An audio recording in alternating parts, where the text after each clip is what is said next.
Então, vou então agora transmitir para...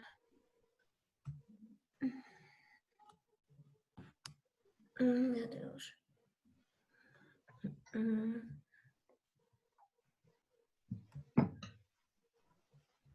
Só um bocadinho aqui.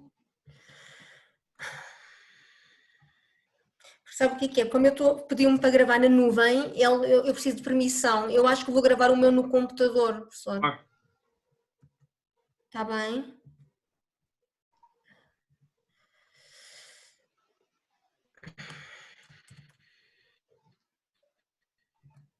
Será a senha? Dados Zoom.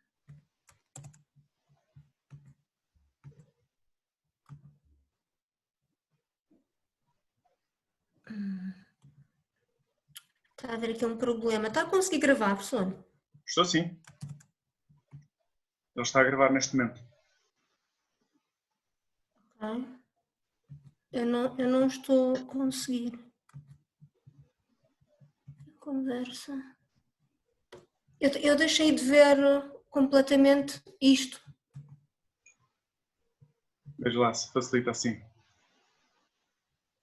Ok. Ao vivo em Facebook. Sim. Sim, acabamos de entrar. Vou só confirmar aqui na nossa página. Sim, diz que já estamos em direto, ao que parece. Sim, já estamos em direto. Ele tem aqui um pequenino delay, então eu vou dar as boas-vindas. Olá, muito boa noite. Nós estamos aqui em direto para o lançamento do livro A Ascensão e Queda dos Dinossauros. Eu vou tentar mostrar aqui a capa do livro. Temos aqui connosco o autor do livro, um grande paleontólogo, portanto, internacional, que é o Steve Brusatte, e também o mais destacado paleontólogo português, o professor Octávio Mateus, que assinou o prefácio deste livro e que irá moderar e conduzir esta conversa com o nosso autor, o Steve Brusatte. Esta conversa irá decorrer em inglês, mas todos os intervenientes vão fazer esta conversa com calma para que todos possam poder acompanhá-la devidamente. Mr. Brusatte, thank you for accepting this launch of this book. We're very happy. E vou passar a palavra então ao professor Octávio Mateus. Muito obrigada e bom lançamento e boa conversa. Muito obrigado, Helena Costa, da Contraponto Editores e da Bertrand. Portanto, nós estamos ao vivo a falar com o autor do livro A Ascensão e Queda dos Dinossauros, o paleontólogo e professor na Universidade de Edimburgo e meu colega e amigo, Steve Brusatte. Este livro começou na sua versão em inglês, The Rise and Fall of Dinosaurs, e o que nós estamos a lançar aqui é a versão portuguesa, Ascensão e Queda dos Dinossauros, que tem um prefácio da minha autoria, e o Steve fez um excelente trabalho. Portanto, temos espaço para perguntas no Facebook do Museu da Lourinhã, facebook.com/Museu da Lourinhã, ou no Facebook da Contraponto Editoras. Se quiserem fazer alguma pergunta, por favor, façam-no nos comentários e vamos tentar respondê-la todas. Steve, thank you so much for being here and to present this book to us. This book has been a huge success. Can you tell us a little bit more how was the writing and how was the aftermath of this book? How it's been received? Well, first of all, obrigado, Octavio, and all of my friends in Portugal and all of my friends here at our Portuguese publisher. It's very special to see the book out in Portuguese. I just love seeing how the book has been translated into different languages and selling in different countries, especially in some of the places that I talk about in the book. So Portugal, of course, is one of the locations, one of the on-site places I talk about in the book, and talk about working with Octávio, which I'm sure we'll talk about in a few moments. But it's just really neat to see the book in Portuguese, and I hope people like it. And a big thanks to you, Octávio, for writing the foreword. That's really cool, and I'm very grateful for that. You know, it was a lot of fun to write the book. I wrote it a few years ago, and it came out in the US and in the UK in 2018. And it's been fun to see the book translated into different languages and being reviewed in different places. I didn't really know what to expect when I wrote it. What I wanted to do was try to tell the story of dinosaurs, their story, their evolution from origins to their dominance to their extinction. We've learned so much more about dinosaurs recently because there are so many people all over the world, people like Octávio, who are finding dinosaurs all over the place. And so there really is a new story to tell. And I wanted to try to tell that story to a broad audience, really. I didn't want it to be a very technical book. It wasn't a book that was intended only for scientists, but I wanted it to be a book that could be enjoyed by many people. And I wanted to tell some of my own stories of some of the places I've been, like Portugal, and some of the amazing people I've worked with, like Octávio.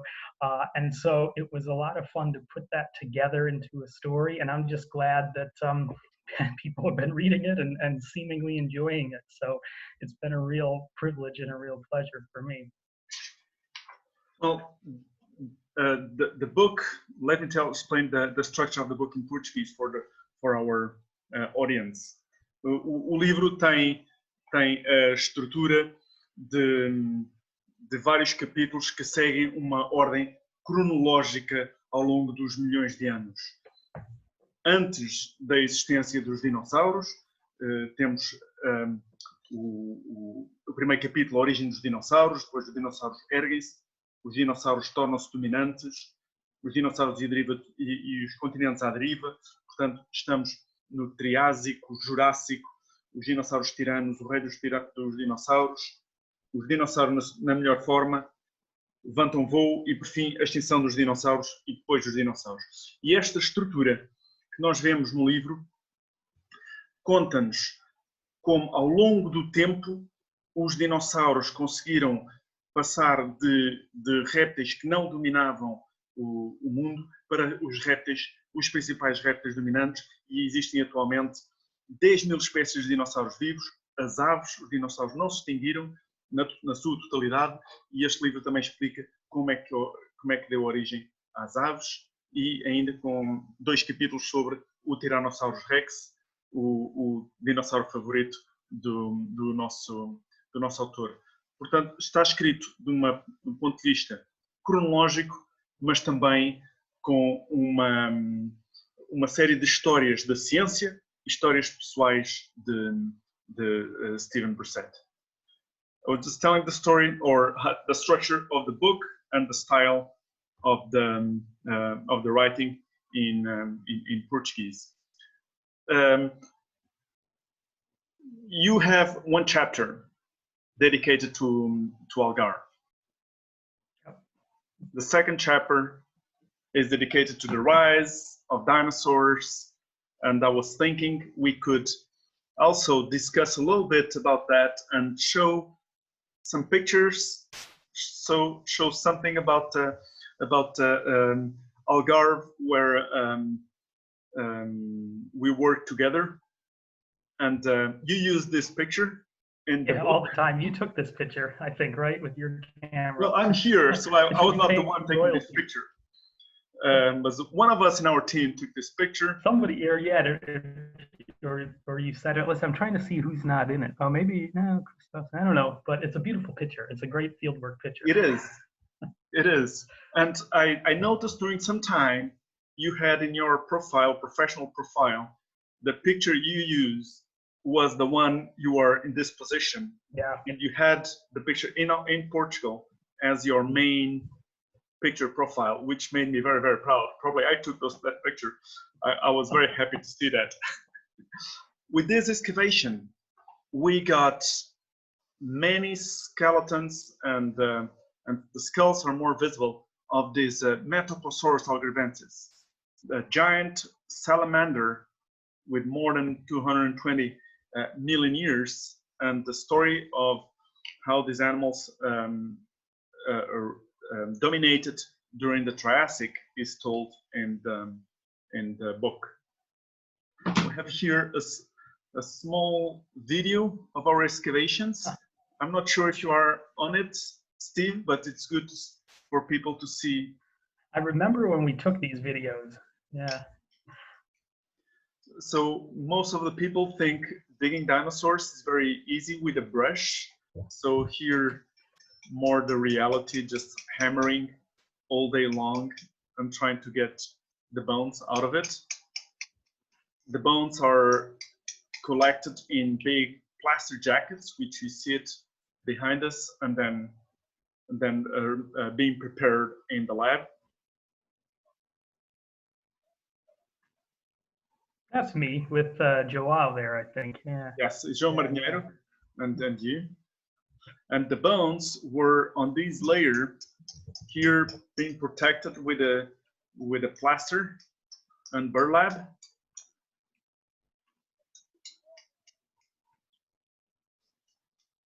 That's Emmanuel Chop, also doing some preparation or some excavation.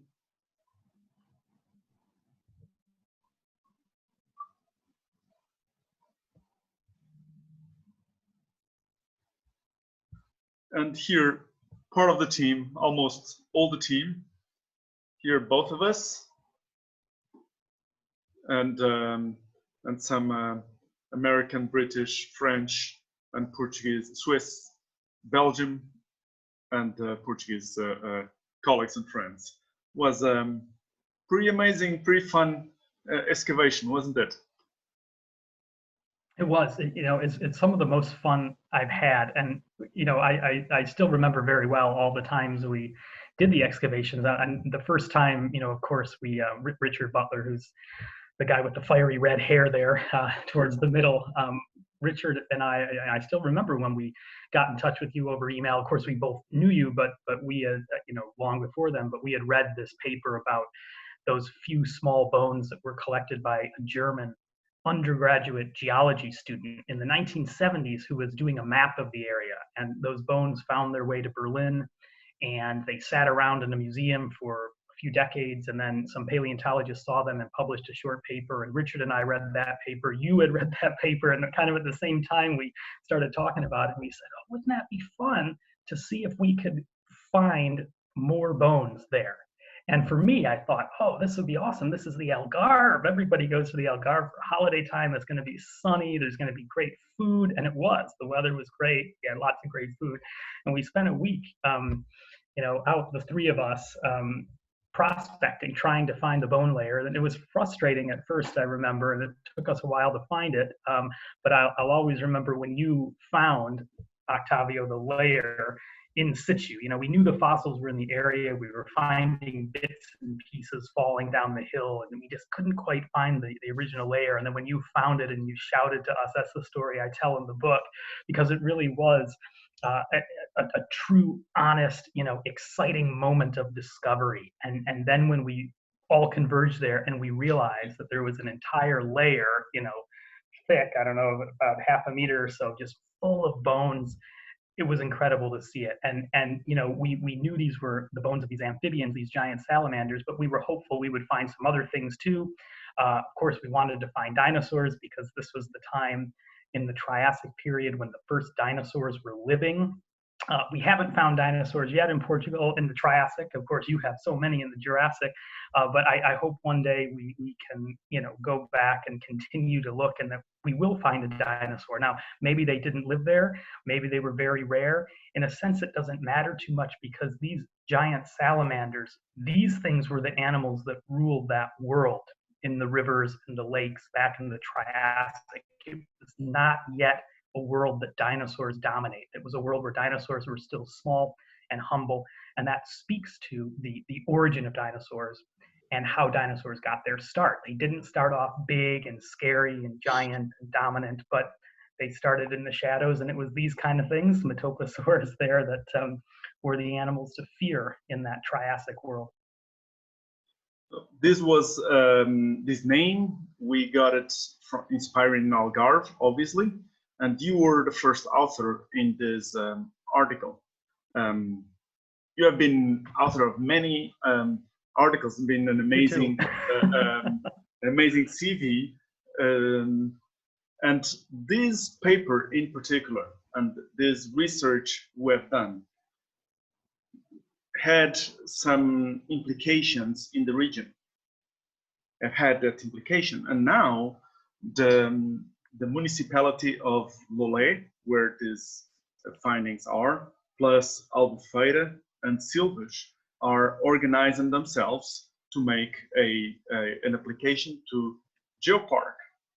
And the name they've chosen is Geopark Algarvensis, and the logo is the Metoposaurus. And I found this absolutely amazing, that we can have science being used for a strategy of development in the region, science being used for the main economical driver in the region, and a science such as paleontology, which at the first glance is just for curiosity, just for the passion of knowing, with no direct application. It has indeed quite some direct implication we see here in Algarve, and I found there's an amazing example. Yeah, it's really, it's cool. I mean, and it's special too, just for us, you know, that we went down there, we wanted to find fossils, we did find fossils, and just to know that people care, you know, that it's not just us as scientists that are digging up these bones, but the local community, which was always a part of the work from the beginning. You, Octavio, you know, from the very start, incorporated the locals and the town mayor, and the municipality was great to us. I mean, they gave us lodging and they gave us food some of the years. You know, they were partners really with us, and it wouldn't have been a success without that partnership. And to know now that there's this plan, this geopark, I mean, that just, it's a special thing to know that, you know, something we've done, work that we've done is touching people, and I hope it goes through. And, you know, and I think it's just, it's a bigger thing though. I mean, this is the Algarve, but what you've done and your family have done in Lourinhã over the years, I think is just a remarkable story. And it's just a really nice story. I mean, how, you know, and I talk about that in the book, just how much respect I have for your family and your friends in the town, you know, amateurs, people who weren't educated in science, people who didn't have PhDs or were professors. Of course, you're a professor now, but, you know, your family and their friends, they were just interested people, interested in local history, interested in geology and in prehistory, and built up this group that turned into the museum. And now your museum in Lourinhã is one of the most famous dinosaur museums in the world. People from all over come to visit it. Students from all over come to study your dinosaurs. You're still finding Jurassic dinosaurs all the time around your hometown.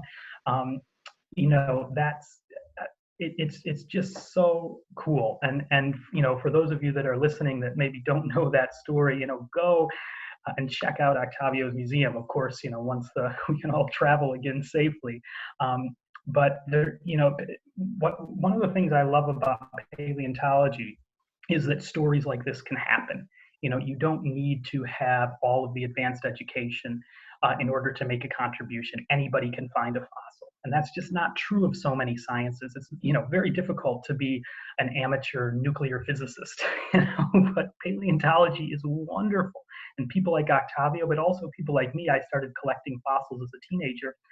I don't think we would ever be in this field if it wasn't so accessible for people, especially young people, to just start collecting and learning and doing it yourself. So I hope, you know, the book and the stories in the book can help inspire younger people, or even people that are maybe a bit older, a bit retired, whatever, to go out and start making their own contributions to paleontology.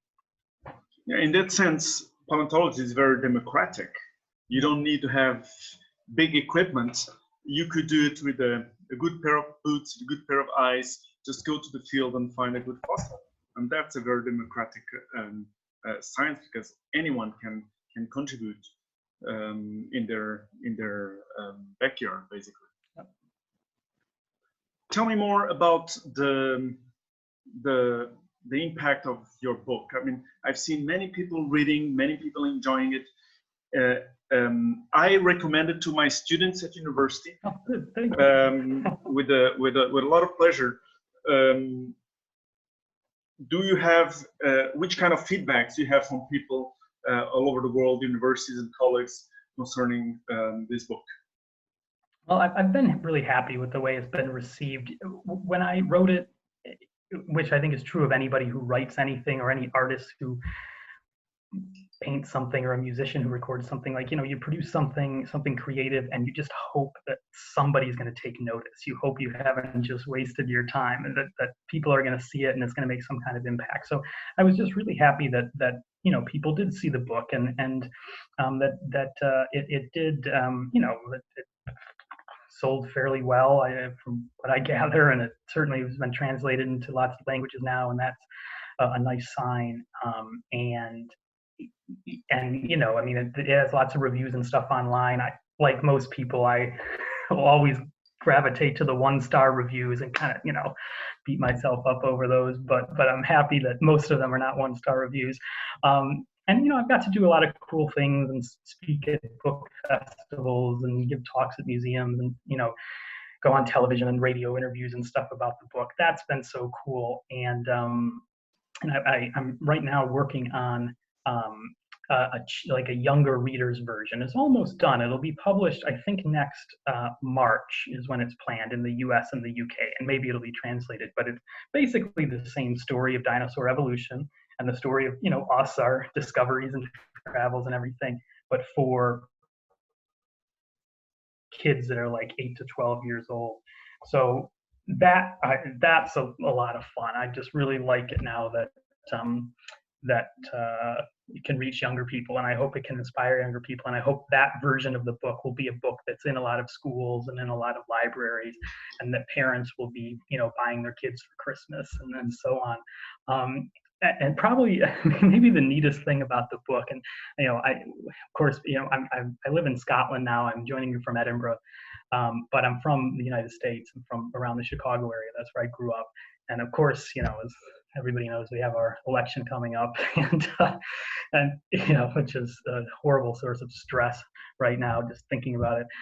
But maybe I think my favorite thing about the book is that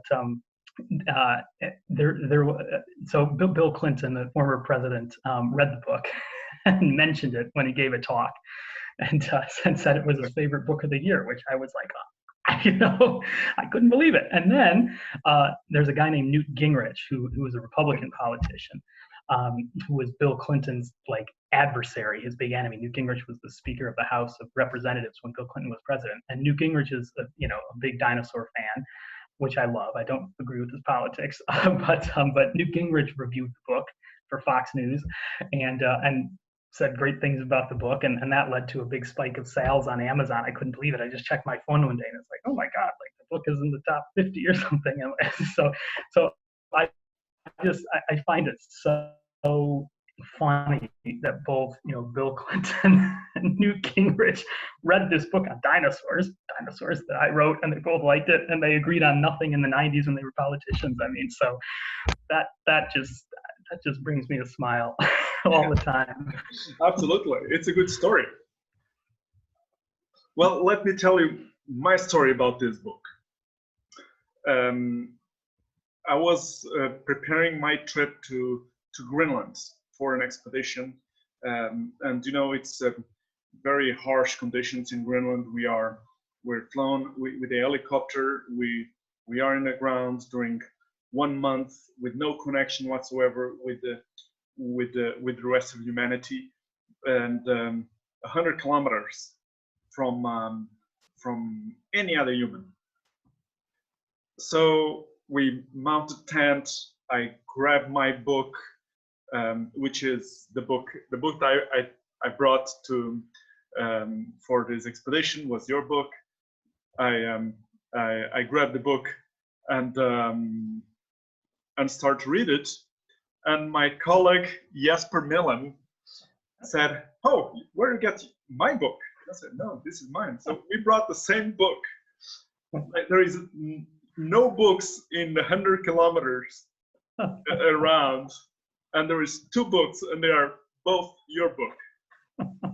And here's a great picture. We are in our camp with all the fjord and the glaciers and icebergs with rifles because of the polar bears, and we have the only 2 books in the camping are 2 copies of the same book, and we had 1 visitor, and the visitor brought 1 book. It was your book again. So it was the most popular book in Greenland, I guess. What can I say, right? I remember when you sent me this photo. No books whatsoever. There are 3 books and they're all the same and they're all yours. And I thought this is quite an amazing story. I can't remember if I told you that you were going to be in the book or not. When you read it, was that the first time you saw it? You told me that. Yeah.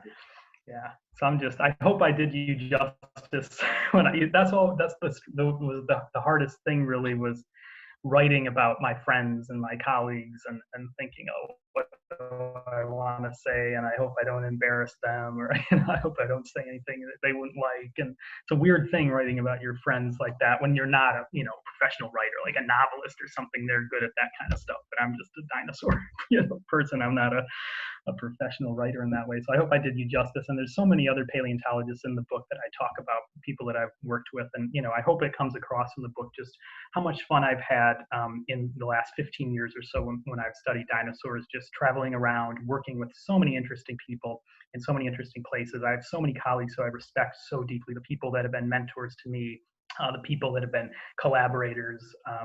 And this field is not a lone genius type of field. Actually, very little is, I think, in human activity. But I think a lot of times when scientists are portrayed in the press and on TV and stuff, there's this like Einstein sort of image of the genius in the lab or the genius kind of in the library writing their equations. And paleontology, no way. Everything we do is collaborative. We have to have big teams to do field work, as as we saw in Octavio's photos, and all the work I've done has been collaborative with lots of cool people. And it's such a global science now. People are finding dinosaurs all over the world. We're finding them here in Scotland now. I mean, the first ones were found in the 80s here, but it's only been more recently when we've had a bigger team of people, when we've had a group of people get together here in Scotland to work together and go to these sites and cover that ground. So, I hope that in the book, it just comes across how much I love and respect, so many of the people that I've been fortunate to work with. I think you were very skilled in portraying the character of the people. Well, thanks. Because I know most of them, if not all of them, that you mentioned in the book, and it was a fair portrait. So I thought, and an interesting way to put it. So I thought it was very, very interesting. Good. And that's the part I really loved in the book. So you tell a bit of your story as a paleontologist, and you mixed with the main history of paleontology, with the big characters, but also the scientific stories and questions, and that makes these 3 vertices: your personal story, the history of paleontology, and the scientific questions were very well merged together. I thought it was delightful. Thank you. Yeah, I mean, that is what I was trying to do, and I didn't know if I could do it successfully or not. But I had a very good editor who kept me on track. Books like this can never happen unless you have a good editor, because otherwise I would just ramble on and on and on and talk and talk and talk. But that is what I tried to do. What was the role of the editor? What did the editor do? Well, I had a great editor named Peter Hubbard in New York, and he was the lead editor. Now, of course, the book's been translated, and there's been many translators, and there's been other editors at other publishing houses, but the main editor was Peter, who actually worked on me with the text. Peter's he's a fairly young guy, especially in the field. He's a real hotshot in the publishing field, and we both actually went to the same university in Chicago. He went a little bit before me, but we kind of made that connection early on. And his role, I mean, he did it so well. Of course, he went through several drafts of the book, and he went line by line, and he would change words here and there and do that kind of careful editing. But by and large, you know, he kept me on track with the structure of the book. And he was very big on the overall structure, but also, and in particular, on the openings of each chapter. That turned out to be really important. And, you know, in my first draft, there were some chapters that I started in ways that now I look back and it's just ridiculous. And he would get me on the right track, you know, making sure there was enough momentum to carry the story along without it getting off track. And the one, you know, there were many things he helped me with, but the one thing he made clear right away from when we started writing the book, you know, one of my ideas at the start was to open each chapter with a fieldwork story, which, you know, which would be okay. I think that would be fine. And I did open some chapters with fieldwork stories. But what Peter really wanted is, he said, you know, take the reader into the world of the dinosaurs, like describe a hunt, describe a dinosaur herd moving across the landscape, describe, you know, an extinction or whatever. And so I was not comfortable with that at first, because I just don't think I'm a very good fiction writer. I'm not a novelist. I have no idea how novelists do what they do to create an entire story, hundreds of pages of made up characters that make sense. I don't know. I'm in awe. And I feel that my fiction writing is very poor, but he got me, you know, to do it. And I think at least for kind of 3, 4, 5 pages, you know, I could carry that through enough. And I'm glad that he did make me do that, because I think some of those stories of imagining, you know, what it was like the T-Rex was, you know, hunting a group of triceratops, or what it was like the day the asteroid hit, you know, those are the kind of fictional stories, but stories based on fossils and based on the evidence we have that I put in the book. So I'm incredibly grateful that Peter had me do that kind of writing. I'm doing another book now with Peter, and it's basically a follow-up. It's a book about the evolution of mammals. And I'm writing it now, although I'm not getting a lot of time to write it now with the pandemic and online teaching. And I have a 1-year-old who's, well, he's sleeping. And I hope he stays. If I do have to run, it's because of him. But I'm doing this book on mammals, and you know, and I'm trying to tell some more of those stories and do a little bit more of that kind of writing. So we'll see, but it's a lot of fun. And you know, for all the aspiring writers out there, you know, it is very important to have a good editor. I just can't stress that enough. No matter how good of a writer you are, how good of a writer you think you are, you need an editor. Everybody needs an editor. That's a very good tip. I mean, this book is very inspiring. I've heard, and I feel, I wish I could write as you do. I wish I could do a book like this. It's very inspiring. So for the people who enter now in the audience, we are live with Steve Brusatte, author of The Rise and Fall of Dinosaurs, and we are here announcing the Portuguese version, A Ascensão e Queda dos Dinossauros. If you want to make any question, please write in the comments on the Facebook of Contraponto Editores or Museu da Lourinhã. We have one question. Vincent Chang, which was my former student, he's asking, how did you feel about... Yeah, I know you, Vincent. How you doing, man? How do you feel about President Clinton talking about your book? That's Vincent Chang asking. Yeah. You know, I mean, that it surprised me. Unlike, that's maybe the most surprised I've ever been. And it was actually right before my son was born last year, and he was born a little bit premature, so we kind of had to rush to the hospital. He turned out fine and all that, but it was like a few days before this Bill Clinton thing happened, and I was just sitting at home watching TV. I think I had my phone or had my computer, and a tweet came up with some guy with, you know, one of the blue ticks. So an important guy. He turned out to be a journalist, and he just said something along the lines like, you know, Bill Clinton is just, you know, talking about Steve Brusatte's book, and he tagged my Twitter handle, and I'm like, what? What's this? And then I replied, and he's like, yeah, no, seriously, like, we're at this healthcare summit or something that Time magazine was doing, and he's like, Bill Clinton was talking about your book. He said it was, you know, he was asked which is his favorite book he's read over the last year, and he mentioned your book, and I said, okay, that's crazy. And then they posted a video of it later that day, and the video, not only did he mention the book, but he actually talked about it. You could tell he read it. You know, he told a few stories from the book, and kind of said, oh, you know, this guy's a younger guy who grew up in Chicago and now lives in Scotland and stuff. And I couldn't believe it, because when I was growing up, you know, I mean, he was like the first president I remember. And when he was elected in '92, he was this young, fresh guy playing his saxophone on MTV and all that. And, you know, and I really idolized him. And I wanted to be president back then. I guess now, you know, anybody can be president. So maybe I can be president one day. I suppose. We have another question. Maria Cidade, I'll say it in Portuguese because in Portuguese, fez um elogio, presumo que seja por estarem os três com o mesmo livro na Groenlândia. Maria Cidade, muito obrigado. Maria Cidade, I really enjoyed the story of the three books, the same book in Greenland. And someone saying, amazing story. What are the odds or probabilities of such coincidence? Indeed. Indeed. Octávio, you said, you know, yeah, I mean, I think you should write a book. I mean, your adventures in the field have been as, you know, as great as anybody's. All the places you've worked, whether it's Greenland, you know, whether it's Angola, Mongolia, there's tons of other places you've worked, and then of course, you know, in your own backyard. So I mean, you should do that. You really, really should someday. That's on the wish list, and definitely I look to your book as an inspiration. Yeah, I'll give you a nice blurb on the cover, or I'll do the foreword the way you've done it for me.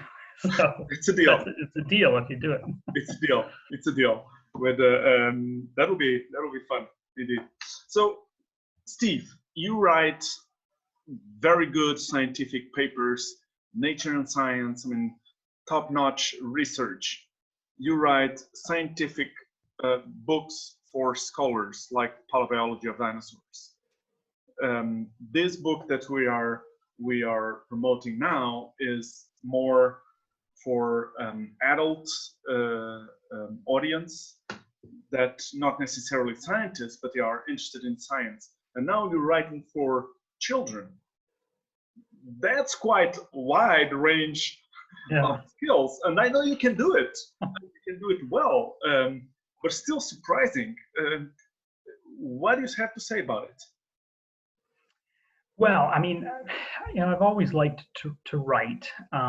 Even, you know, when I was a little kid, I was always, I think from the moment I learned like how to read and write, I was just always scribbling things down and like writing stories and giving them to my teachers and stuff. And so, you know, I have no other artistic skills. I mean, I can't draw, I can't paint, I can't sing, you know, nothing. It's really, you know, writing's the only the thing I'm remotely competent at. And, you know, and then when I was a teenager and then going into my 20s, I was, well, I guess, but when I was a teenager, I worked for my newspaper, my hometown newspaper back in Illinois. It was a small town paper, the Daily Times in Ottawa, Illinois, where I grew up. And I worked there for 4 years, 4 summers and holidays. You know, I would work in the newsroom, and I just wrote a lot. Like every day, I'd have to write a lot of stories, mostly sports at the beginning. So lots of short stories about, you know, the children's sports leagues and the high school games and stuff. And then I started to write more feature articles and so on. And you know, I was always working with editors there and stuff. So I learned a lot working in that newsroom. You know, just to kind of write about a lot of different topics in different styles and working with different editors and their personalities, and also just having to master a lot of information on a really short time scale. Then I could forget about it after I wrote the article, but you know, it was just that fast pace of it. So I think that was great training. And now, you know, I enjoy most kinds of writing. Not poetry, good God, I can never do that. And I would never write a novel. Nothing that's too creative, I don't think, but this sort of, you know, nonfiction, more factual writing I do think my favorite is this sort of book where it's for adults, it's for people who are interested, people who have some level of commitment to the subject, they want to learn, but at the same time they're not experts, they don't have advanced degrees in the field, So when I wrote the book, I was really envisioning, somebody like my dad, or a lot of the people who I went to school with who gone off into many different fields, reading this book, not really knowing much about dinosaurs, but being able to pick up the book and learn something and be entertained. And so I'll try to do that with the mammal book too. We'll see if it's successful, but I do like the challenge of trying to take these quite complicated scientific concepts and distill it down for an audience of just regular old people, like people that I live around now, the people I grew up with, the people we all know, people who are not academics. Academic writing is fine. We all write all these papers all the time, but it's such a specialized type of writing. It's really formulaic. You have to follow very specific structures. There's not a lot of room for creativity. So, a book like this is basically, 400 blank pages to do what you want with, which is pretty scary when you think about it that way, but it's also really liberating. And again, that's where a good editor is so important. All right, we have one more question. Susie Saki first makes a comment, top of the world, gentlemen. Thank you, Susie. And she asks, professors, who illustrated the book? Oh, that's a great question. Not me. Oh, good God, not me. We have this cover. Yep. Which is for Portuguese edition. Yep. So I don't quite. So the U.S. version of the book and the British version. That's the British version there. The art on the U.S. cover was done by an artist named Todd Marshall, who's a professional artist. He went to art school, actually in Los Angeles, and he teaches art now there, and he did the interior art. So that's an example. Todd is a really brilliant artist. He's really good at doing characters. Like, he's a great character concept artist. He has a background in the video game industry, and he also, when he went to art school in LA in the 80s, he spent a lot of time with a lot of the rock groups of the era, like Motley Crue and Guns N' Roses and stuff. So he kind of has this style that's a little bit punk and a little bit rock and really character focused. So he did those illustrations, the original artwork. And then there's lots of photos and images and other things in the book, like photos of here's some examples. Susie, they are mainly photographs and a lot of text. So there are some interesting pictures, but mainly it's not a picture book. It's not an encyclopedia. I mean, I've written these kind of kids books where it's more image than text, and what I wanted to do here was, I wanted it to be about the words, about the story, and I wanted there to be images to enliven that. And there's about 70, I think, images in the book, 70, 75, something like that. So, I mean, you can't tell a story about dinosaurs without pictures. Everybody wants to see what the dinosaurs look like. At the same time, there's not enough space to put in an image of every single dinosaur I mentioned. So there's a bit of a trade-off there. But there, Todd's artwork, I think there's one piece of original art at the beginning of each chapter that Todd did, and then he did the cover, at least the U.S. cover, and then lots of photos of digs and of actual fossils and of some of the people, including some of the modern people, the people I've worked with, but also some of the people from history, the guys, and it always was guys back in the day who, dug up these bones with shotguns over their backs, back in the cowboy days of the Wild West. Your story in the book about Baron von Notzke was very interesting, very entertaining, and you write, you say it's incredible how no one have made a film about it. Yeah. I hope someone heard your appeal. Do you know if there is any book planning for or any film about it planned? No, and somebody, he really needs a feature film, and he really needs a book about him. So Noce was a Hungarian noble. He grew up in the late 1800s and then, into the early 1900s. During the time of the Austro-Hungarian Empire. And so he lived in Transylvania, which was then part of Hungary, now part of Romania. He really did live in a castle. His family had a castle. He really did find dinosaur bones on the grounds of his estate. So, there are lots of dinosaurs in Transylvania, and he had these bones falling out of the rocks on his land. Actually, his sister found the first ones, and then she got him to start collecting. And so at a young age, really in his 20s, he went off to Vienna and he studied paleontology, and he became one of the world's preeminent dinosaur experts. And not just dinosaurs, but he studied everything. And he was one of the first scientists in paleontology to think more like a biologist. He wasn't just somebody who was collecting bones and naming them and cataloging them like, a stamp collector or something, but he thought biologically, and he realized that the dinosaurs living in Transylvania were living on an ancient island and that they had peculiar features. A lot of them were really small because they were living on this island. That was a huge insight at that time. Absolutely. But meanwhile, while he was studying dinosaurs, he was a spy for the Austro-Hungarian Empire. He tried to mount an insurrection against the Turks. He actually recruited a bunch of people and got a bunch of weapons. He tried to mount this insurrection. It didn't work. He was infatuated with Albania. And he ventured into Albania as a young man, and he was shot at actually right when he got into the country. The bullet just missed his head, but he kept going back. He learned Albanian. He started speaking the language. He fell in love with a man there. That was unusual at that time, to be openly gay, and their relationship was very open. They traveled around Europe together. Nopcia would he would drive the motorcycle, and Doda, his boyfriend, would be in the sidecar.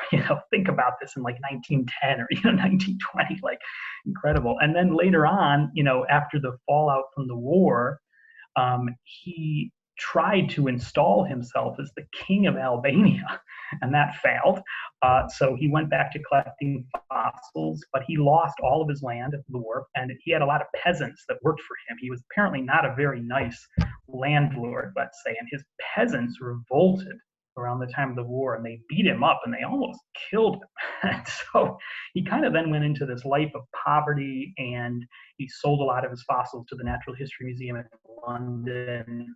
He got a bureaucratic position in Budapest and in Vienna, and he ended up very sadly killing Doda, his boyfriend, and then killing himself. It was murder-suicide, probably driven by serious depression, maybe even bipolar disorder is what some historians think. So, I mean, whoa, like what a character this guy was, all the things that he did.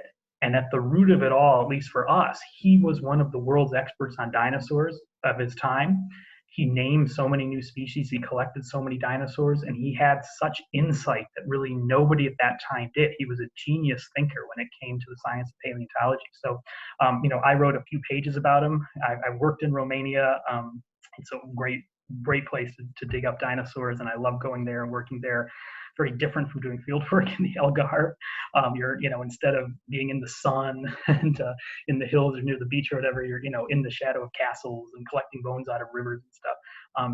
But I love telling the story of Nopcia, and hopefully somebody reads that and thinks, yeah, let's make a movie about this guy, or let's write an entire book about this guy. I would love to see that. Absolutely. So we have one other question. Elena asks, of the 15 new dinosaur species identified by Mr. Brusatte, which was the most unexpected and why? Oh, I'm glad you didn't ask which is my favorite, because, I always have to say it's the newest one, the one we're working on now. It's impossible. I can't say. But the most unexpected, the first one I ever worked on was one that Paul Serino, who's a very famous paleontologist, who was my undergrad advisor, he found in Africa. It was a part of the skull of a giant theropod called Carcharodontosaurus, and we named it a new species of Carcharodontosaurus. That's probably the most special because it was the first one, but it wasn't really unexpected necessarily. I've worked with a lot of Chinese colleagues and with Junchang Liu, who sadly passed away a few years ago. We described this thing we call Chongosaurus. That's one of the Todd Marshall's artwork that Octavio showed in the book. It's that dinosaur. And we gave it a nickname Pinocchio Rex because it's a tyrannosaur with like a really long nose. But that was unexpected because it was found by a construction worker just digging the foundation for a building in southern China, which is a great example of what Octavio was saying about how democratic paleontology is. You know, this guy was just a guy operating his backhoe, and he found a skeleton dinosaur. It's incredible. So that was unexpected, but maybe, you know, the most unexpected or the most fun was this small theropod from Romania that I was part of describing about a decade ago now, that we called Belur, and it's a little raptor type dinosaur. And it's a lot like Velociraptor, but it has two big claws on each foot instead of the single one Velociraptor has. And it has really strange arms. So the hand is all fused up, and it's just a really bizarre animal. And this was discovered by a guy named Matthias Bremmer, who also sadly passed away. He passed away this summer, who's a dear friend of mine. And Matthias is another remarkable guy. He's, you know, he trained as a geologist, and he had his own company where he was a consultant, basically. He would do contract work for cities as they were building buildings or new roads, or, you know, and he would do geotechnical surveys and salvage operations and stuff just to make sure the construction sites were sound. But he completely self-taught, you know, himself to find fossils, and he's probably the best fossil collector I ever worked with. His eyes for fossils were incredible. I don't know, there's just something magical about him, and there's so many fossils that he found that are still at his house that his wife has, and hopefully will be able to go back soon and start working on these in his memory. But Belur, this dinosaur, he found this in 2009. He was out with his two young sons, and they were walking along a river in Transylvania, not too far from where Nopcia's castle was. And he saw these white things sticking out of the rock on the riverbank. The rock is very red in color, so the white stuff stood out. And he realized it was the bones of a dinosaur. And the problem was that that river is dammed, and there's a power company that every day at like 4 o'clock or 5 o'clock or something, like, discharges a bunch of water into the river. So the river floods up its bank like every day. So he had only a few minutes to get those bones out before he knew the water was coming and would wash them away forever. And he did. He removed them. He's like a surgeon. He just removed these bones and brought them to the museum in town. You know, he could have sold them. He could have done whatever with them, but he brought them to the museum he worked with. He was so dedicated to collecting fossils and preserving them for his town, his community, and his people. And you know, one thing led to another. He got in touch with Mark Durrell, who Octavio knows very well, who was my PhD supervisor. And I was Mark's student then, and so I started kind of, you know, helping out with projects, and Matcha sent us these photos of this dinosaur, and we were just blown away. I was in Mark's office, and we opened up the email attachment, and it's like, holy crap, like, this is a theropod from Europe, from the Cretaceous of Europe, a nearly complete skeleton, no head, unfortunately, but nothing like that had been found. Not even Nopcia ever found anything like that. You know, Nopcia found all these plant-eating dinosaurs, but he never found the meat eaters. And so we went to Romania, and we sat down with Matthias. We studied this thing. We identified it. We wrote it up, and we named it and all that. And it just turned out to be a really cool dinosaur. The first time anybody ever had found a good skeleton of a meat eater from the Cretaceous of Europe. And it had those two big claws on each of its feet. It's like Velociraptor, double the killing power. It's just such a cool animal, and it was a lot of fun to work on it, a lot of fun to work in Romania. And I just hope we can carry on Matthias's legacy the same way he tried to carry on Nopcia's legacy. All right. So thank you very much. We are 1 hour of this conversation. Very pleasant. So thank you so much, Steve Brusatte, and his book, now in Portuguese, A Ascensão e Queda dos Dinossauros, publicado pela Contraponto Editores. É um livro desta espessura que vale a pena ler, altamente recomendado. Eu recomendo aos nossos estudantes de paleontologia, e quem queira ter a sua primeira impressão de aprender sobre fósseis, aprender sobre dinossauros, numa leitura ao mesmo tempo ligeira, quase como se fosse uma novela, um romance, e o Steve consegue escrever ciência e história da ciência com a fluidez e o prazer como quem lê um romance, e ainda por cima um romance bem escrito. Portanto, altamente recomendável e de um excelente paleontólogo. Não só sabe escrever bons livros para uma audiência geral, como sabe fazer muito boa paleontologia e investigação de topo. Muito obrigado também à Contraponto Editora por preparar este evento, e a Helena Costa, que está aqui connosco. Muito obrigado. Muito obrigada, professor Octávio Mateus, pela sua participação, por ter conduzido tão bem, tão sabiamente esta conversa com o nosso autor Steve Brusatte. Também ao autor quero agradecer toda a disponibilidade. Thank you so much for your time and for all your knowledge that you have shared with all the audience. Thank you so much in my name and in the name of Contraponto Editores. Thank you guys. Yeah, you're welcome. I appreciate it so much. So thank you for putting the book out, Octavio. Thanks for doing the foreword again, and I hope people in Portugal enjoy the book. It's amazing, and it's really beautiful. It's a precious book. Really, and I recommend for all of people to have the opportunity to read it. Muito obrigada também a vocês desse lado que acompanharam este direto. Se não tiveram a oportunidade, só apanharam agora este bocadinho, têm a oportunidade também de rever este direto, porque ele vai permanecer alojado nas nossas redes, e se quiserem saber mais, aproveitem para ler o livro que está disponível nas livrarias, A Ascensão e Queda dos Dinossauros. Muito obrigada a todos e uma boa noite. Obrigada. Com licença. Thank you. Yep. Bye, everybody. Take care. Stay well. Let's see you again in